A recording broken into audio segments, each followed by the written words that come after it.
Hi friends, నేను మీ electrician Sunil.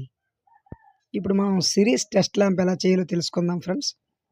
అయితే దీనికోసం మనం ముందుగా ఒక హోల్డర్, ఒక ప్లగ్ పిన్, వైర్ అనేది తీసుకోవాలి ఫ్రెండ్స్.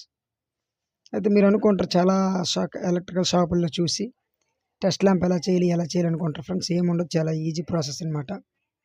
ముందుగా వైర్ తీసుకొని హోల్డర్కి 2 విధాలా కనెక్ట్ చేసుకోవాలి ఫ్రెండ్స్. కనెక్ట్ చేసుకున్న 2 వైర్లు ఉంటాయి కదా, అది పక్కన పెట్టుకోవాలి. అలాగే ప్లగ్ పాయింట్ ఉంటుంది కదా, దీనికి కూడా 2 వైర్లు అనేది కనెక్ట్ చేసుకొని పక్కన పెట్టుకోవాలి ఫ్రెండ్స్. ఇప్పుడు దీంట్లో ఉన్న ఒక వైర్ని, అలాగే హోల్డర్ నుంచి వచ్చే ఒక వైర్ని, అంటే ప్లగ్ పిన్ నుంచి వచ్చే ఒక వైరు అండ్ హోల్డర్ నుంచి వచ్చే ఒక వైర్ అనేది కామన్ చేసేయాలి ఫ్రెండ్స్. జాయింట్ చేసేవచ్చు, లేకపోతే దీని నుంచి డైరెక్ట్గా ప్లగ్ కానీ బిగించుకోవచ్చు. మీకు అర్థం అవడం కోసం ఇలా జాయింట్ చేసి విడివిడిగా చూపిస్తున్నాను ఫ్రెండ్స్. ఇవ్వండి, ఇట్లా మనం జాయింట్